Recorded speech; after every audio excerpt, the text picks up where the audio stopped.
Welcome to Rock Bottom. I will tell you what's wrong with this Vegas Golden Knights team and if Coach Cassidy can get them out of their current tailspin on this emergency edition of Locked On Golden Knights.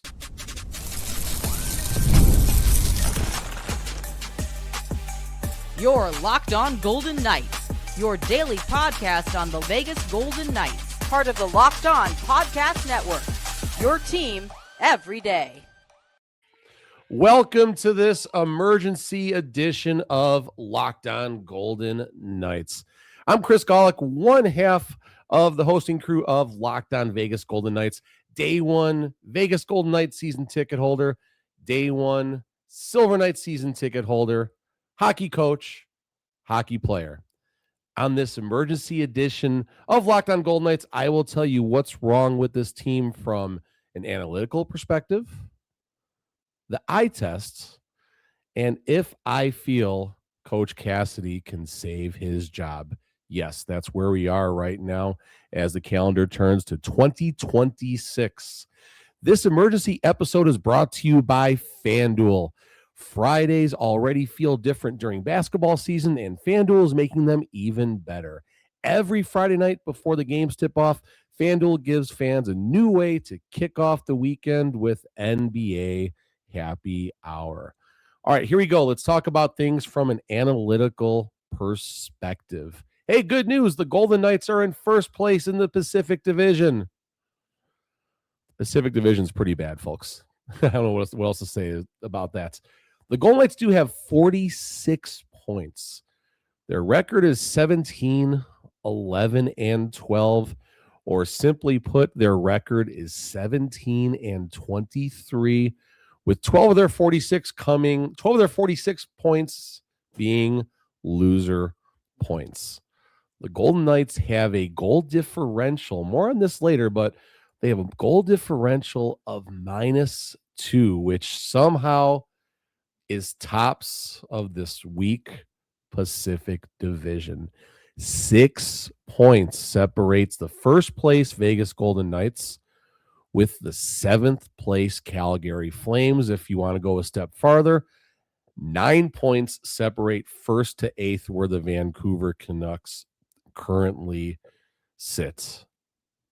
Yikes. All right, so let's look at some money puck stats here, and maybe it's not that bad, or maybe it is that bad. The Golden Knights are 11th overall in the power rankings on Money Puck. They take a million stats. It's hard to explain it all, but 11th overall, given everything I just told you, it doesn't sound that bad, I guess, right? I don't know. The Golden Knights are 11th in expected goals for, which matches their power ranking, oddly enough.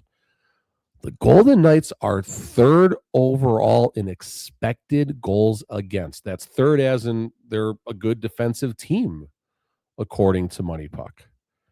The Golden Knights have an expected goal differential. Now, expected goals, it's just what it sounds like. It's the number of goals that this team is expected to score.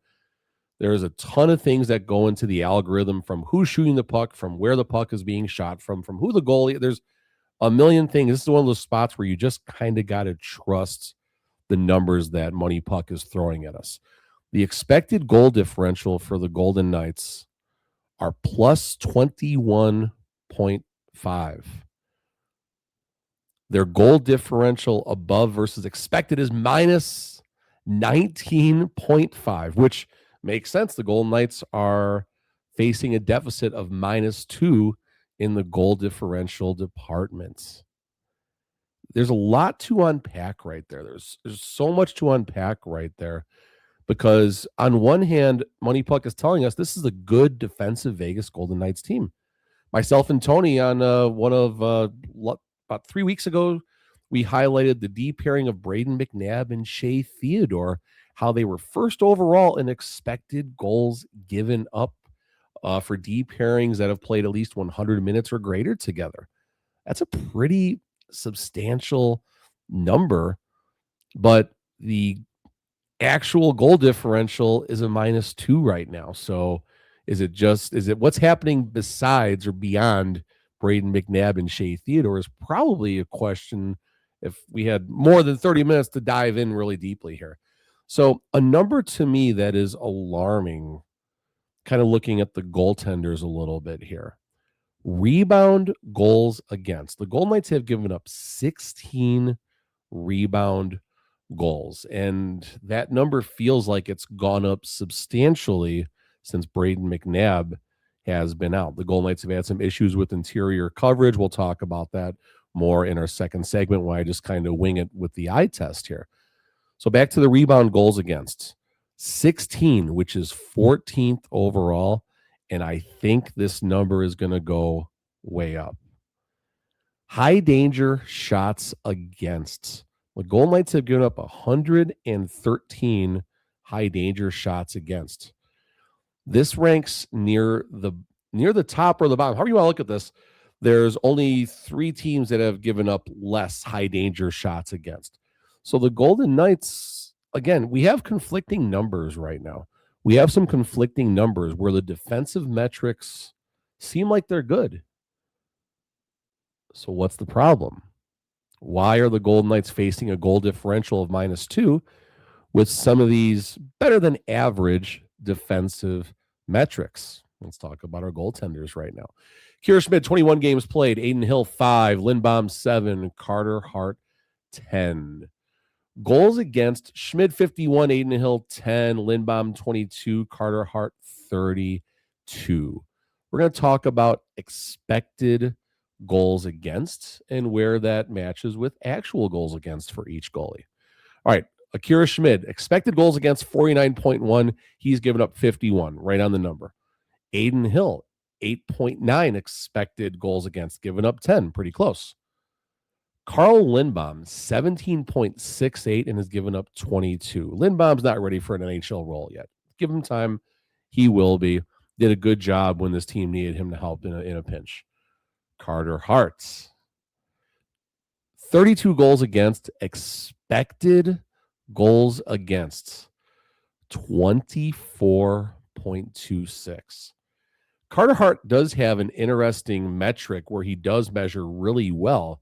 High danger attempts versus unblocked shots. He actually has a save percentage of 826.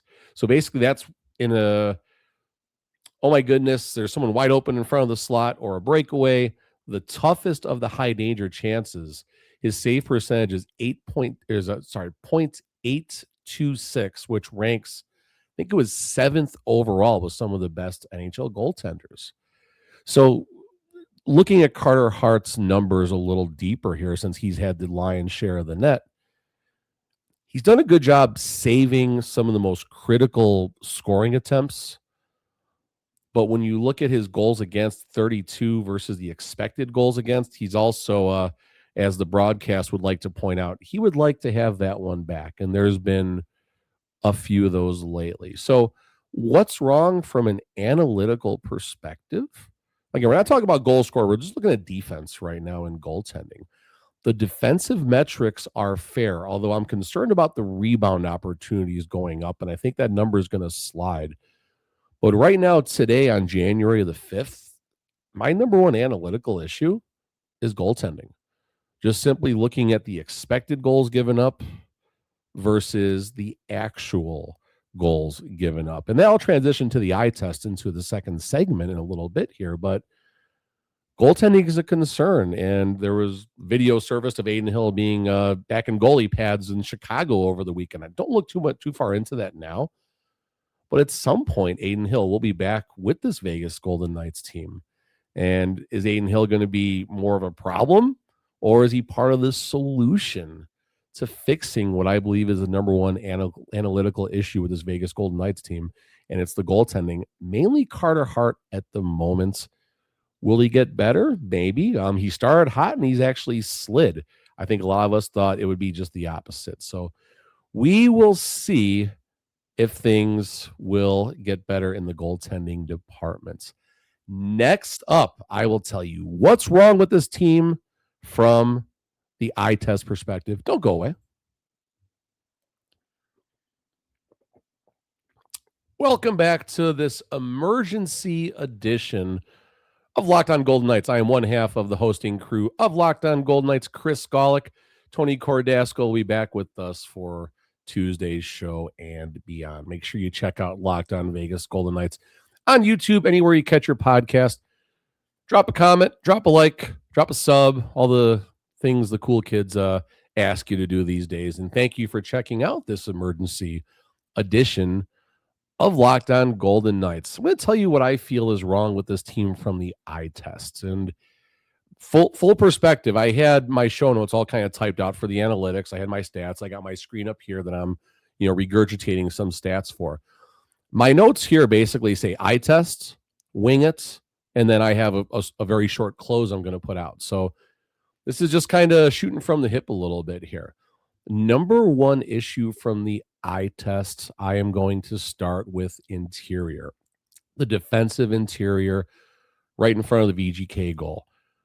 And again, I made it this long without talking about injuries, so this is the only time I will acknowledge injuries or changes.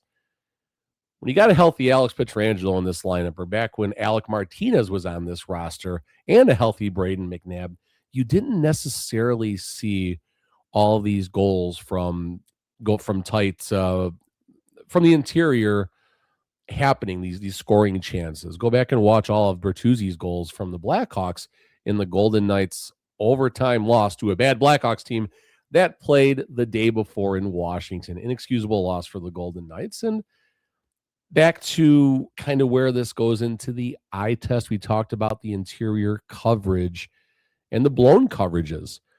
You got two problems. You have shots coming in from up high. Go back to the Blues game. How many shots came in from up high, and even before that, in the Wild game too? And then you look at all of Bertuzzi's goals with the Blackhawks. They're from the interior. So there is a major problem with the defense not boxing out, whether it's a deep shot, whether it's allowing a rebound opportunity. And as I said in the first segment, I'm really curious to see how the rebound goals go up without Braden McNabb in this lineup right here. So defensive coverage, boxing out, that's the first issue with the eye test. The second issue here is going to be the fourth line. Kolesar got a goal against the Blues. Woo!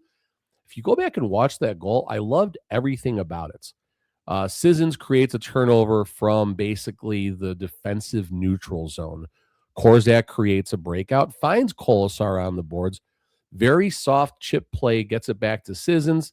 Sissons gets it in. Next thing you know, Kolesar has a wide open breakaway. That's how you create something from nothing, and the type of goals you need to see once in a while out of this fourth line. Maybe this is the wake-up call the fourth line needed. But you go back and you watch the 22-23 Golden Knights team. They came at you in waves. And that fourth line especially, teams didn't get a break. I found an old interview I did with Kolesar, and I asked him what his pride was on the fourth line and, kind of what they hope to accomplish outside of scoring. And it was not being scored against. It was playing well on the road, because when the fourth line is on the road, you're likely drawing the other team's top forwards, which also means your top forwards might be drawing the other team's fourth forward line. So there's that balance that happens. So right now, with the fourth line not posing much of a threat, it is creating a very challenging circumstance for Coach Cassidy to overcome, as far as attacking in waves, as far as matchups and things like that. There's no advantage when the Vegas Golden Knights fourth line is out there, unfortunately. So two things from the eye test: boxing out, fourth line. And the third thing that I will come at you with, and then I'll put a bow on it, is the desire, and this will also transition into the third segment as I talk about Cassidy a little bit here. At some point, and Coach Cassidy said it best after the Blackhawks overtime loss, you got to hate friggin' losing at some point. I get a feeling he said something else besides friggin' in private with the team when the microphones weren't on, but you guys know where I'm going with that here. There needs to be this desire. There needs to be this combination of calmness, in the sense that when you're watching the game as a fan or a podcaster or an entertainer, whatever you want to call me and Tony, you just know that something good is going to happen when the game isn't going well.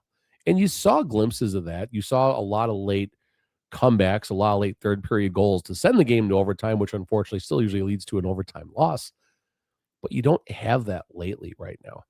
You don't have that calmness. You don't have, and it's maybe they're too calm and you're not seeing that desire right now.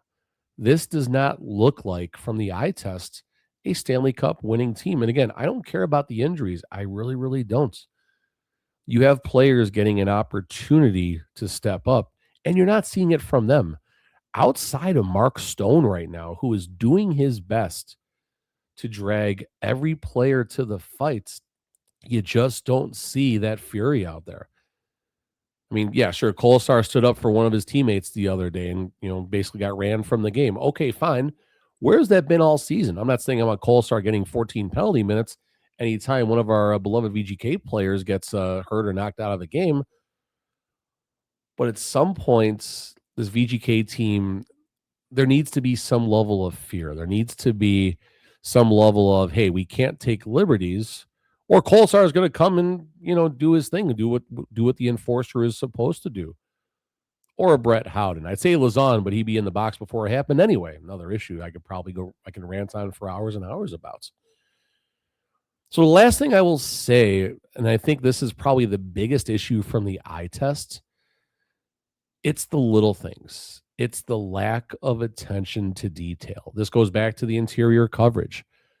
This goes back to clean breakouts. This goes back to having a plan B and a plan C when plan A doesn't work.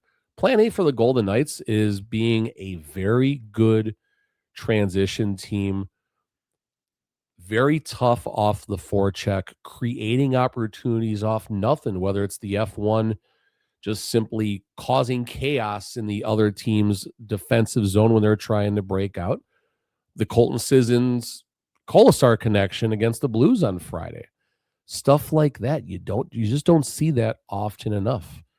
And then the breakout, that first pass. I don't know if it was Alec Martinez who made the comment or if it was maybe Darren. It might have been Darren Elliott. Forgive me if I'm wrong on this, but I believe Darren Elliott made a comment 3-4 years ago that if you can have, as a defenseman, if you have a quality first pass, that breakout pass from behind your own defensive net, or at least when you're creating the transition, you can stay in the NHL a long, long time if you can do that one simple task. And it sounds like a simple task. It's certainly not as simple as I'm making it sound. I can't do it in beer league, let alone trying to criticize these guys for doing it at the NHL level. But you guys all understand where I'm going with this here. So defensive zone coverage, boxing out, the breakouts, the commitment to a plan B, plan C, plan D when the entry isn't working. The Golden Knights are usually pretty good at gaining the blue line without dumping and chasing. But there are teams that do cover really well at the blue line. They run the old Canadians blue line trap from the 80s. And that's when the Golden Knights need to, kind of be a chameleon in that regard, or a Gila monster if they change colors. I don't know. And work on the dump and chase. And then sometimes it's the cycle. And, all of these things that the Golden Knights just are struggling mightily with. Kind of looking ahead to the third segment here, are these practice habits that Coach Cassidy is not invoking? Is he working on the wrong things in practice? We hear conflicting stories. There's too much practice time. There's not enough practice time. Who knows? But for me, in the second segment, from the eye test, the Golden Knights are just not doing the little things right. And that, in my opinion, is what's happening, is what needs to be fixed. There needs to be greater attention to detail. Next up, I'm looking forward to this segment. I will tell you if I think Coach Cassidy can survive the current slump. Stay here. Welcome back to this emergency edition of Locked On Vegas Golden Knights. I'm one half of the Locked On VGK crew, Chris Gawlik, and I'm just unpacking everything that I think is wrong with this team. And there's a lot wrong because this is flying by faster than I could have ever imagined here. So here we go. Third segment. Coach Cassidy, can he survive this? So let's talk about a couple things. Gerard Gallant, fired about a year and a half, give or take, after taking the Golden Knights on an incredibly improbable run to the Stanley Cup final in their inaugural season. Arguably one of the most improbable moments in NHL history, if not sports history. Can't survive a 4-game losing streak. Gawlik gets fired. Moving on. Injuries could not save Pete DeBoer from his firing after the 21-22 season, despite reaching consecutive conference finals before that. When you think about that for a second, that team had the most man games lost due to injury. Kelly McCrimmon didn't care. George McPhee didn't care. Bill Foley did not care. And there was a lot of similarities from that 2021-22 roster to the Stanley Cup 22-23 winning roster. Less injuries, of course, but still a lot of the same players. So it's tough being a coach in Vegas. It is tough. So how long does a Stanley Cup trophy buy Coach Cassidy? I ran a poll on my personal Twitter at TDChrisG. And should Cassidy be on the hot seat if the Golden Knights lose to the Chicago Blackhawks? Well, they did lose to the Chicago Blackhawks. Overtime loss, whatever. The Golden Knights lost a very winnable game. Almost a must-win game, even though it was game 40 of the regular season. I'm pretty sure Coach Cassidy will last longer than Las Vegas Raiders coach Pete Carroll, but it might not be by much. I don't think Cassidy gets fired today, tomorrow, or this week. But looking ahead at this Vegas Golden Knights schedule, on the road to wrap up a terrible road trip against the Jets, maybe the Golden Knights can find a way to get 2 points against a struggling Jets team. Golden Knights got 2 home games against Columbus and St. Louis. Help me God if the Golden Knights can't find a way to get back on track. Back-to-back traveling to San Jose on the 11th. They stay on the road in LA on the 14th. Come back home against the Maple Leafs on January the 15th.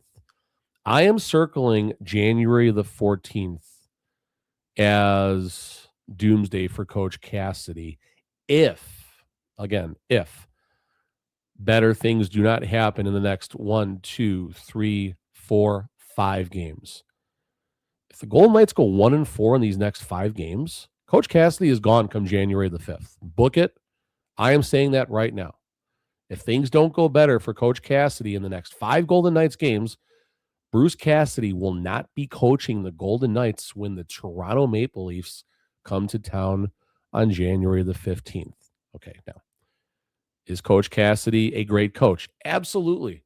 Is Coach Cassidy the best Golden Knights coach ever? Absolutely. Only 3 coaches, but still, he's the best. Is he one of the top coaches in the NHL? Absolutely.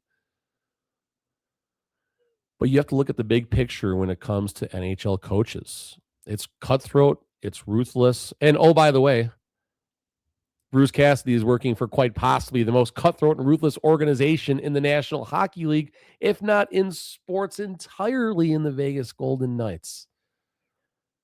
Coaches are hired to be fired. Many coaches don't last more than 3 seasons.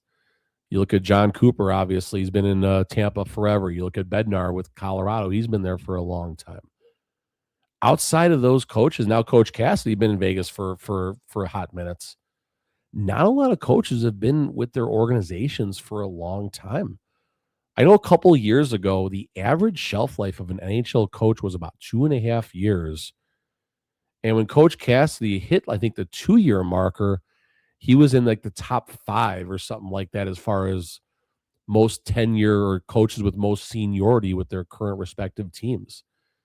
So this isn't a knock on Cassidy. I know you guys hate when I say this isn't a knock, but whatever. This is not a knock on Coach Cassidy. This is simply acknowledging the reality that being an NHL coach can simply suck sometimes. It doesn't suck, but you guys understand what I'm saying. The pressure is immense to perform. And if Kelly McCrimmon, George McPhee, Bill Foley expect this team to be doing better, even with the injury circumstances, they will pull the plug and make a change. It's not happening today or tomorrow, but in these next 5 games, I'll say the 3rd time, maybe a 4th time, January 15th will be Doomsday for Coach Cassidy should the Golden Knights go on a run of 1-4 or rack up 2 or 3 overtime losses in these next 5 games.